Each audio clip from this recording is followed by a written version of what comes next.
Hello friends. இன்னைக்கு நான் breakfast recipe பார்த்துக்கலாம் வாங்க. வெஜிடேபிள் குருமா வித் பூரியோட தான் செய்ய போறேன்.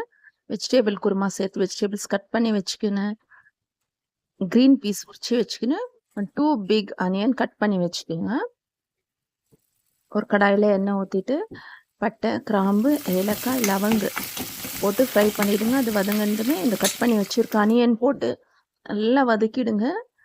சாஃப்டாக ஆகணும் அனியன்ஸு, அது வரைக்கும் வதக்குங்க. அதுக்கப்புறம் 3 மீடியம் சைஸ் டொமேட்டோ கட் பண்ணி ஆட் பண்ணிக்கிங்க. அனியன், டொமேட்டோஸ் நல்லா வதங்கின பிறகு நம்ம கட் பண்ணி வச்சுருக்க வெஜிடபிள்ஸ், கேரட், பீன்ஸ், பொட்டேட்டோ போட்டிருக்கேன். க்ரீன் பீஸ் ஆட் பண்ணிக்கலாம். வீட்டில் எந்த வெஜிடபிள்ஸ் இருக்கோ இல்லை உங்களுக்கு எந்த வெஜிடபிள் லைக் ஆகுதோ அதை ஆட் பண்ணிக்கிங்க. சால்ட் ஆட் பண்ணிக்கிங்க. இப்போ அப்படியே வதக்குங்க. இந்த வெஜிடபிளில் இருக்கிற தண்ணி, டொமேட்டோவில் இருக்கிற தண்ணியிலே அது குக் ஆகட்டும். அது குக் ஆகிறதுக்குள்ளேயும் நம்ம ஒரு மசாலா ரெடி பண்ணிக்கலாம். அந்த மசாலா ரெடி பண்ணுறதுக்கு நம்ம சோம்பு, சீரகம், பச்சை மிளகா, தேங்காய், அப்புறம் கேஷ்யூ நட்ஸ் ஒரு 4 to 5 கேஷ்யூ நட்ஸ் ஆட் பண்ணிக்கிங்க. ஆட் பண்ணிவிட்டு இது நல்லா ஃபைன் பேஸ்ட்டாக நம்ம அரைக்கணும். நல்லா கிரைண்ட் பண்ணின்னு வந்துடுங்க. அதுக்குள்ளேயும் இந்த வெஜிடேபிள்ஸ் எல்லாம் நம்மளுக்கு பாயில் ஆகின்னு இருக்கட்டும். மீடியம் ஃப்ளேமில் வச்சு வெஜிடேபிள்ஸ் குக் ஆகின்னு இருக்கட்டும். மசாலா இப்போ கிரைண்ட் பண்ணிட்டோம். இப்போ இது நல்லா ஃபைன் பேஸ்ட்டாக நம்ம ரெடி பண்ணின்னு வந்துட்டோம். இப்போ வெஜிடபிள்ஸ் எந்த அளவுக்கு குக் ஆகிருக்கு பார்க்கலாம். ஓகே, வெஜிடபிள் குக் ஆகிடுச்சு பாருங்கள். அதில் இருக்கிற தண்ணியிலே அது பாயில் ஆகிடுச்சு.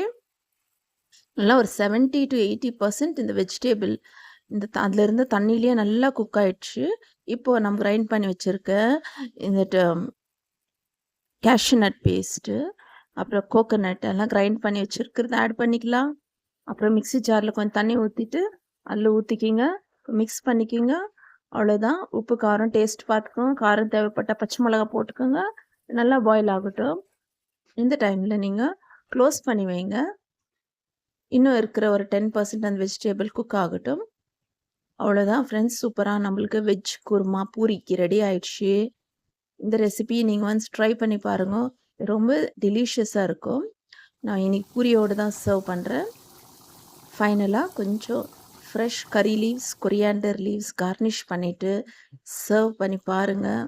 மார்னிங் பிரேக்ஃபாஸ்ட்டு எல்லோரும் என்ஜாய் பண்ணி சாப்பிடுவாங்க.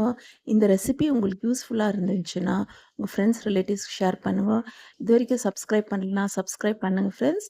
அப்புறம் இந்த குருமாவுடைய கன்சிஸ்டன்சி பாருங்கள், எவ்வளோ திக்காக இருக்கு. ஏன்னா நம்ம கோகோனட், கேஷ்யூ நட் எல்லாம் போட்டிருக்கோம். சூப்பராக இருக்கும். இது பூரிக்கு செய்து சாப்பிட்டு என்ஜாய் பண்ணுங்கள். தேங்க்ஸ் ஃபார் வாட்சிங். பாய். See you all in next video.